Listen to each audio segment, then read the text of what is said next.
Welcome, bienvenue, welcome once again to another Property Quorum. I'm very pleased to say that I've got the three usual suspects, Hamish, McLay, Search Convey, Chris Gilsenan, Root Home, and Juliet Baboolal, a partner of gunnercooke.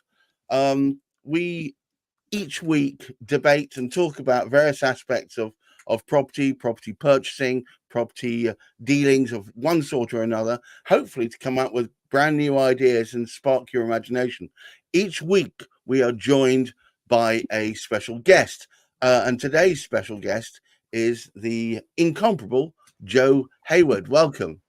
Hello, thank you. Of Bishopsgate Trading. Now, we're talking about a rather quizzical and interesting topic, that is to say, how to get into property at no money down, which to me seems bizarre. Hamish, what is the inception of this idea? Why are we talking about this today? Well, there seems to be a significant upflow, when we actually sort of look at what's going on in the property industry generally. The number of people wanting to get involved with property investment.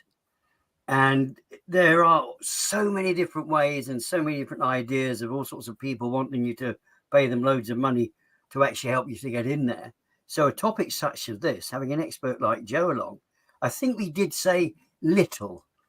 Or did we say no money down? I think. Well, I said almost. Almost. That's okay. So I think it's an excellent topic to speak about. Again, I get involved in the sort of far end of things once things are moving and sort of on the roll, and I can actually sort of come in the end and sort of speed up, get that information out relative to that sort of involvement. But it's the likes of sort of Jo, Chris and Juliet sort of getting involved in the early part of it, so I can help them put the thing to bed and get that new sort of client onboarded completely with their new property. All right. Well, look, I think I'm going to throw Juliet on the bus. Is it really possible to get involved in property with almost no money down, Juliet? Yeah, I mean, I've seen it. I want to just preface by saying that this is not financial advice for anyone sort of listening. Goodness, no.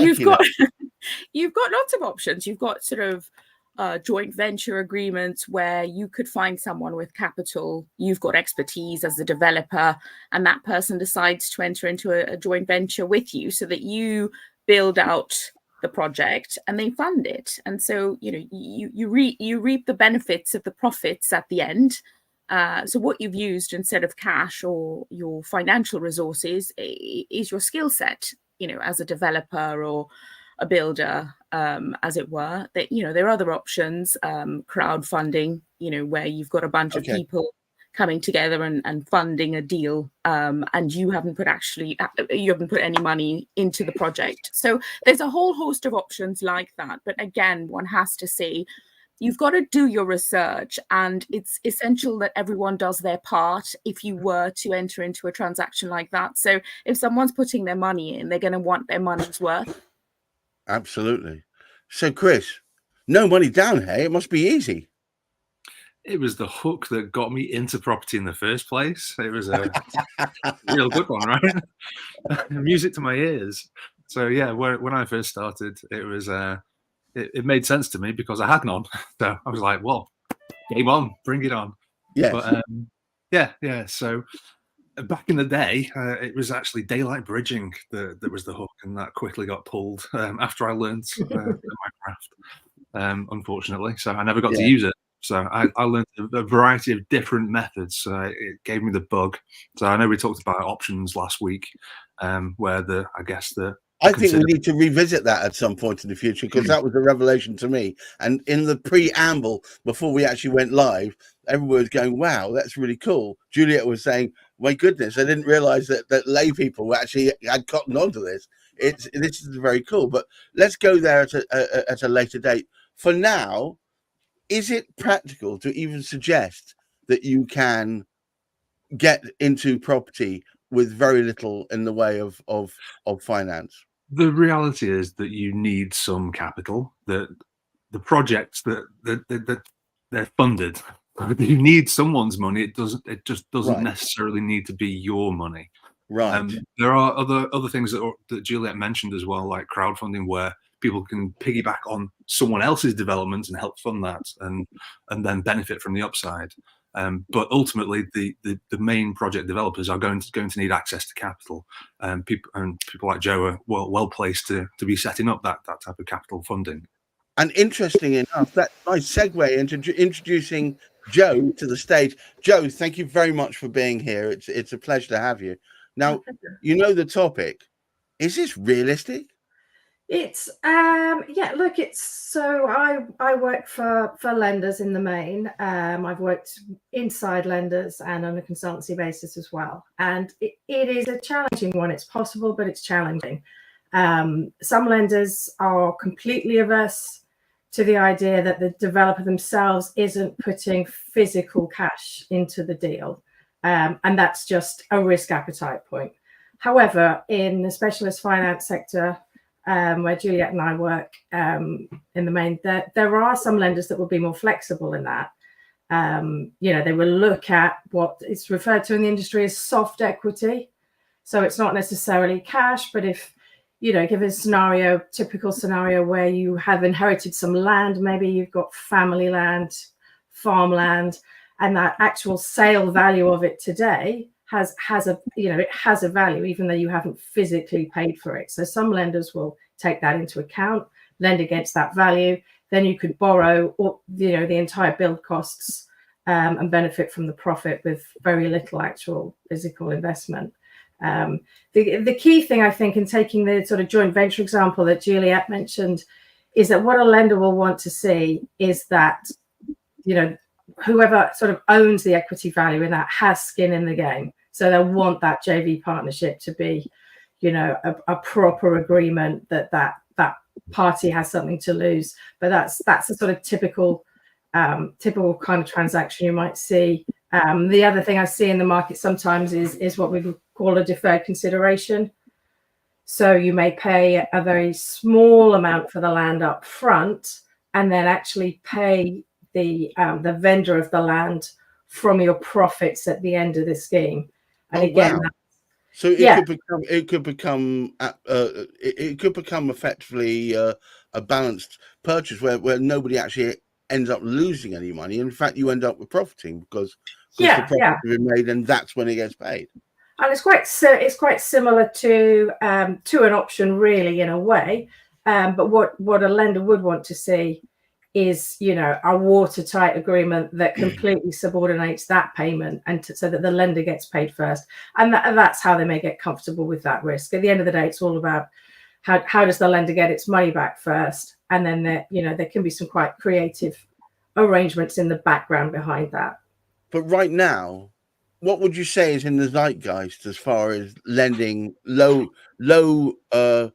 cost lending, or not low cost lending, I should say, low amounts of lending that are secure properties that actually become profitable? Is that really a thing, a realistic proposition in 2024?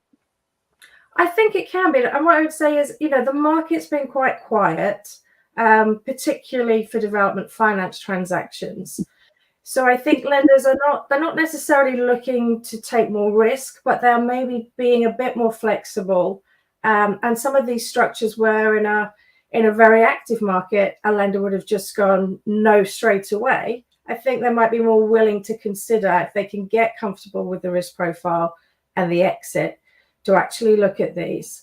But they are more complex and challenging, so it's definitely not for every lender. But I think with few transactions going on, there is more appetite to try and find a way to make these things work and support developers through the process. Chris, I was under the impression that the market at the beginning of the year was pretty buoyant. Has there been a slowdown? It depends which sector of the market you're talking about, Gareth. So Okay. the residential property market, it's bananas at the moment from my perspective. Lots of the offers that we're placing, I do quite a lot in the low to mid range sector of the market, the residential market, and yeah, we're fighting first time buyers, and they're normally beating us quite a lot at the moment with the widening of the products that are available to them and the drops in rates. And they've been sat on the laurels for the last 12 months waiting for this particular situation to start to ease, and it has. So they're back with a vengeance. But they're not really the types of clients that will go and look for a piece of land be competing with developers. So it's a different comparable. Okay, but so at the moment, you're saying that your end of the market is pretty busy. Does that affect your end result? Because I know what you're trying to aim towards is to create these HMOs, fill them with good tenants, which then are sold on. Does that affect that end of the market? Because I hear that it's getting tougher in the old rentals market anyway. I think we've had this conversation many times. The government has not built those houses, so there's still a massive chokehold. And so if any developers that are bringing property to the market is beneficial. There are certain niches where, because of the rising costs, because of rising land costs, build costs, finance costs, everything going up, there are certain niches that developers will lend themselves towards and the types of stock that they're building. And it may not necessarily be the stock that's required. It may be slightly higher end, which is a challenge in itself. And that's probably an angle where organisations like Homes England and their counterparts across the different countries of the UK could actually get involved and alleviate those pressures, subsidising or helping to buy land, which I know they can do, and it's just, are they doing it on the scale that they need to be doing? So yeah, there's lots of angles, and that 300,000 houses per year hasn't been hit for decades, if ever. It's true. Hamish, we seem to be. What's your reaction to that? Well, it's sort of several-fold. One of the interesting aspects that came out of my research, last 25 years has seen a population growth of something like 9 million. The next quarter century is going to see, this is what they're exploring, to be about 9.5 million. And we know on average, even looking at some of the best, we did have one particularly good year of build, but we're 30% down. We're 25% down on property build. So by the time we get 25 years hence, there's going to be 2 million fewer properties than the government should build to actually keep up with where we are at the moment. So we're going to be even worse off as a consequence of that. So there is going to be this. So there's definitely a need for HMOs. There's definitely a need for the conversion of certain houses into sort of flats to enable that to happen. But it's a matter of looking at the demographic to see where the best of these are coming from. The important thing is, and this has been indicated, the great thing is about the three experts that we have here. You need to look carefully at what's going on. There's definitely a need for the type of work. There's definitely a need for it. And it's so important to start working with the right people. You need the expertise of Joe, Juliet, and Chris to get yourselves into the right sort of position. And then you need to get the right information early about the property that you're going to actually be invested in. I mean, without trying to bang this drum too loudly, I think we've spoken, all of us, Juliet and Chris beforehand, and yourself, of course, a number of occasions, on going towards more specialists and less generic factory style producers. I think we need to bang that drum again. Sorry. But I think it's interesting. We speak about factory in terms of the way the conveyancing is going, which is not helping either the buyer or the seller. And it's not helping the quality of the data that's being gathered. But interestingly enough, it makes such a difference on the commercial side of the transaction too. Are you going to the right estate agent? Are you going to the right developer? Are you going to the right investor? Are you getting that solicitor right? There's so much, and it just depends. I think if we get clever, we need to look outside of the box. You're so right, Gareth. Look in the right direction, and the people are there to genuinely help you. And we've got three of great experts here. Joe. Hello. What's your reaction to that? Yeah, no, I think that's interesting. And I was just sort of thinking about where the opportunity may lie in the current market. And I don't think anyone is forecasting a huge crash. I think, maybe a modest fall, possibly flat this year. And, one of the key drivers for prices upholding that way is that supply-demand imbalance, which just continues and actually is growing. I think the number of houses built last year was lower than in 2022. So it is a real problem. But I was just thinking about auctions. And I think that's where people will find value, because that's where the repossessions and the distressed properties will get. And, that's where you may pick up something that can be converted to an HMO at a decent price. And just from a sort of the minimum capital investment perspective, there are some lenders, I'm not going to name them because their appetite will change. And I don't want them to get inundated with inquiries to say, no, I don't want to do that. But there are some lenders. So say, for example, something's going through auction at 100K, you could actually value it at 130, 150. So if you were to borrow, say, 70% of that from a lender, you could potentially cover 100% of the purchase price and not actually put any physical capital in. As I say, there are limited lenders that do this, but the product is out there, and the lender gets comfortable because they're confident that they could sell it at that higher amount and recover their debt. But you could effectively pick up one of those. All you'd be paying is the costs and the legal fees. You've then got an asset. If you can demonstrate that you can convert that and enhance value, you could actually potentially realize a profit relatively quickly for minimal investment. So that's a sort of opportunity area I see coming to play. I wasn't going to bring this up until another time, but it seems obvious that because Chris blew my mind last week talking about options. Yes, and that seems like a valuable asset within this whole mix. Very much. And the major house builders use these all the time. That's how they build their land banks. And they just, that obviously they're in a strong negotiating position than saying an individual, but they exercise those options as and when it suits them and when the market's right for that project in that area. Wow. Okay, cool. Juliet.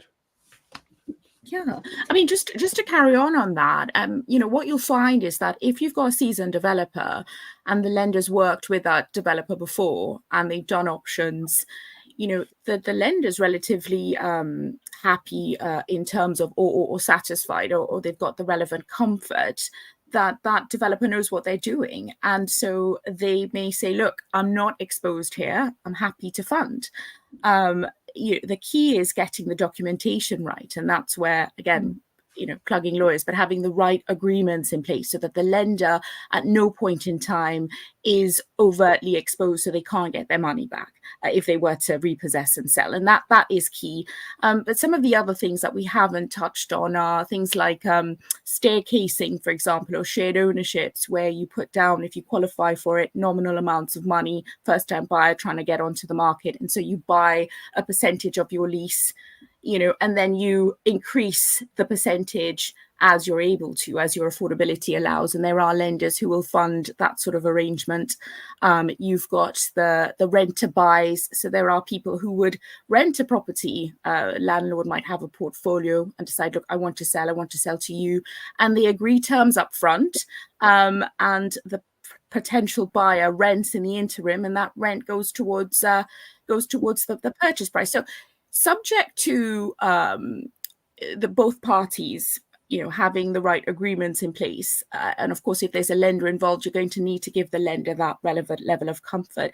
There are a whole host of things that one can do to get onto the property ladder with little or no money.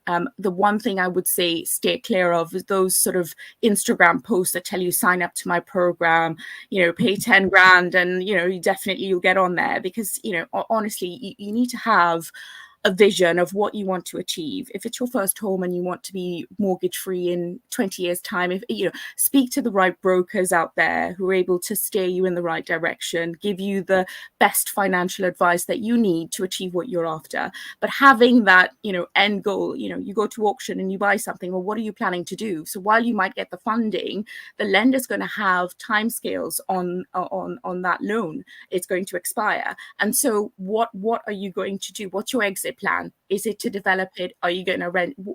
And so having that vision or that idea of your end goal is very important. Chris, is your exit vision as critical as Juliet makes it out to be?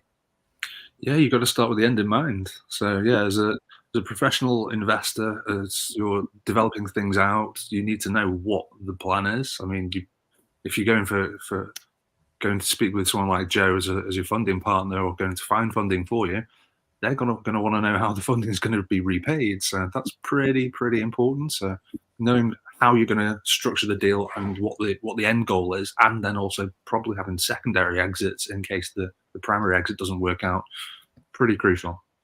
But yeah, it all comes down to what you can negotiate, who you bring into the table, and what all your collective goals are. So, but yeah, just wrapping it back around to the can you do deals with no money?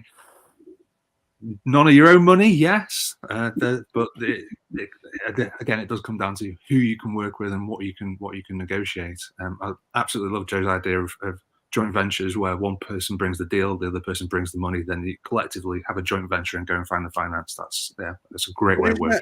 Isn't that tricky, because you're relying on somebody else to be of the same mind as you, and you may have quite different goals at the end of it? Again, it comes down to that discussion, that negotiation, what you can figure out collectively. That communication thing we talk about often. Oh, something like that, yeah. All right, Hamish, I'm going to leave you with the last word. Please wrap this all up so we can all go home.